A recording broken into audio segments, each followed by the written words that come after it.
My dad practically gave me up to his sister from the moment I was born. My mom died when she was giving birth to me. And my aunt told me he never recovered from that because he blamed me for her dying. It hurt a lot as a kid that at family events he would ignore my existence. When I was a little older, he got more vocal about me killing her, and he can't stand to look at my face. You can imagine the amount of therapy that put me in. I used to go to church crying because I was scared about going to hell for doing that to my mom. That's how much his words me up. But the shitty part was that I never stopped trying to be accepted by him. After my high school graduation, he told me to never bother him again since he legally has no obligation to me anymore, since he was sending my aunt money to take care of me. Around that time is when I finally started accepting that reality, so from there we moved on with our lives. My aunt doesn't talk to me about him. Sometimes my grandparents do, and that's how I found out he got married. They were mad he didn't invite me to their wedding, but to me it didn't matter because we're not close. But it was his wife who wanted to meet me. It's the first time ever that he wants to make contact, and it was to pretty much say she wants me on their life. She doesn't know the real reason about why we're estranged. He asked me to please not say anything, and maybe this could be a way to reconcile after all. But he was only doing it for her. That much was clear when we talked. I never said I would be. He still insisted on us meeting at their place because she really wanted to meet me.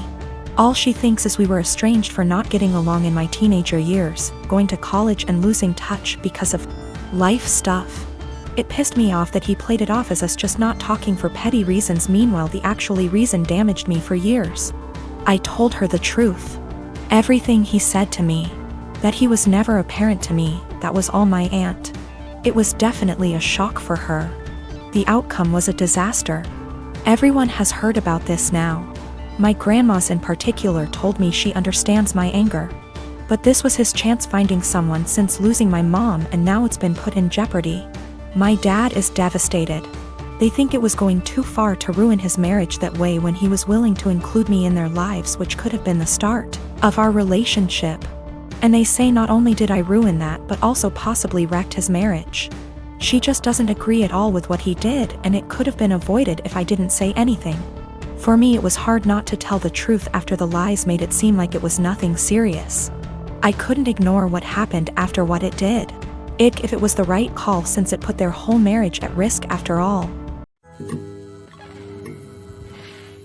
I have been married with my husband for 3 years and Haven been dating for a little over 5. My husband has this friend Mary.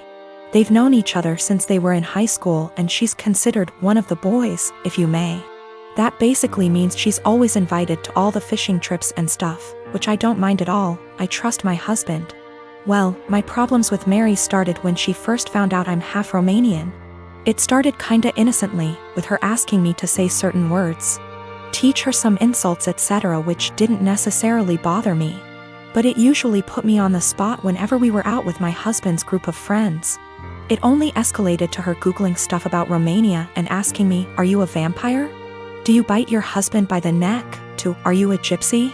I bet you've got some of that gypsy blood in you, which is just blatantly racist. Last week, me and my husband organized a mini barbecue with our friends, and Mary was invited by my husband despite me telling him she makes me uncomfortable.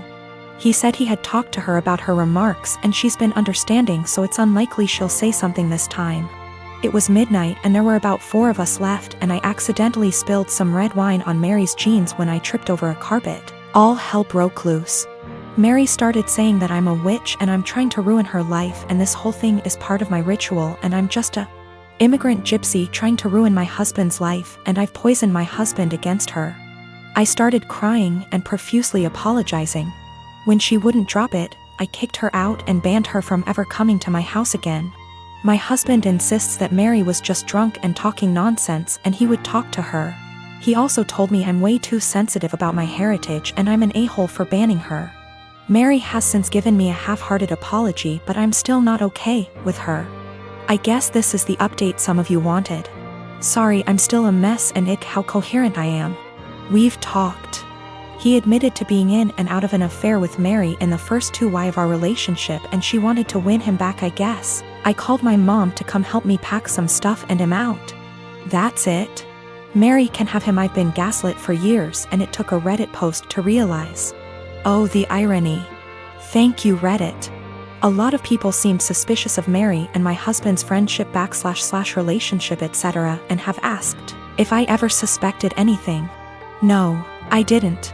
Me and my husband had, or I thought we had, a very strong relationship, based on communication and honesty. Guess it only applied to me. Also, Mary is very close with all the boys in the said friendship group. The other wives raised concerns in the past, but they've all been shut down by the boys in the group or by Mary herself. I guess I always respected their friendship group because they were very close for so long and it felt unfair to change that because of me. As far as I'm aware, the other wives feel the same. Plus Mary has been in a relationship for about 2 years and always claimed she's focusing on her career. She's too busy etc. so none of us ever saw her as a potential threat. But now it just makes me think there could be more to this story. But I'm tired, as of right now, I am just exhausted. My Romanian witch blood won't let me live until I find out the whole truth, but I need time.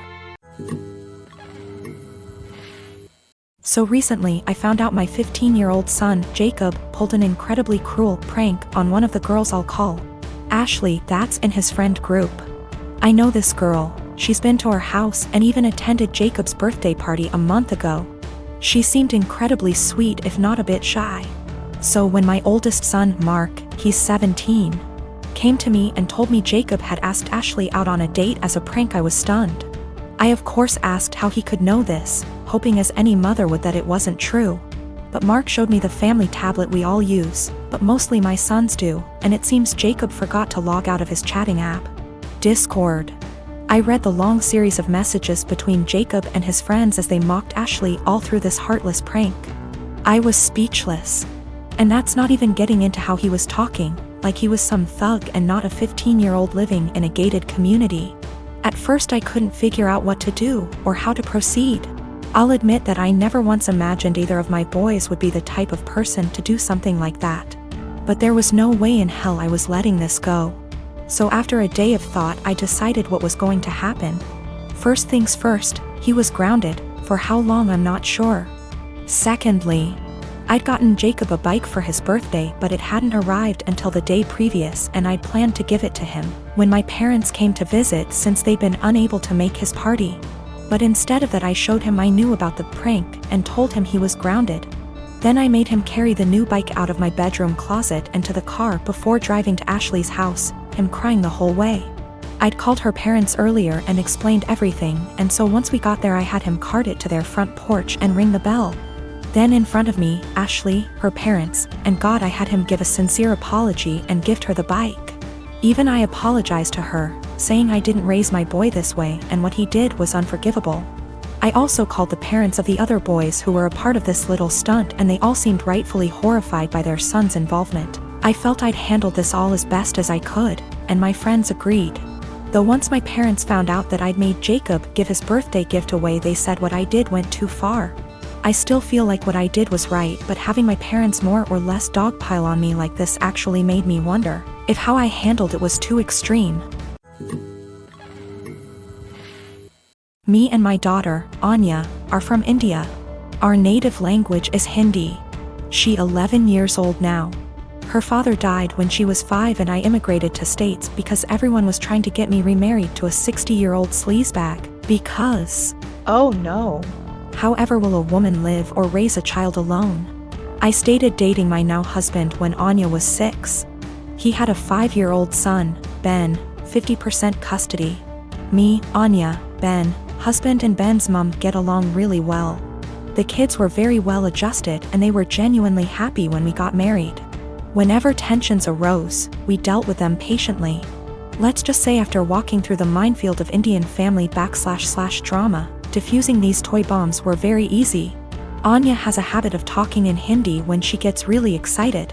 Sometimes, while talking to me, she starts talking in Hindi without even realizing it. This wasn't a problem. If she does that while others are around, I would remind her and she would revert back to English.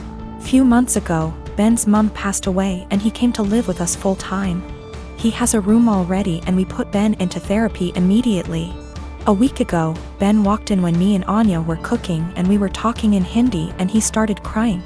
He told me he is feeling bad that he can't understand what we are saying. I hugged him and consoled him and assured him that we didn't do it to exclude him purposefully. And then Anya started crying and apologized. The whole thing was just heartbreaking. Since then, Anya has been making conscious efforts to talk only in English and I can tell that it puts Ben at ease. Yesterday, however, she was frustrated and started lamenting about schoolwork in Hindi to me. Me and Anya were in the living room and Ben and husband were in the kitchen and they heard it. Later that night, my husband told me how he thinks we must start thinking about giving punishments whenever she speaks in Hindi unconsciously until Ben starts feeling better. I was horrified at this suggestion. I have never pulled the "she is my daughter, not yours" card. But this is the hill I am willing to die on and use that card if necessary. Whether he likes it or not, it's her first language. Expecting her to always converse in her second language, even when she is feeling some extreme emotions, is just cruel. Especially after she is genuinely making an effort to make Ben feel more comfortable. It's almost like punishing for her heritage or for her being Indian. Of course, this is a huge point of conflict between me and my husband. I think it's unfair to do this to Anya, even temporarily.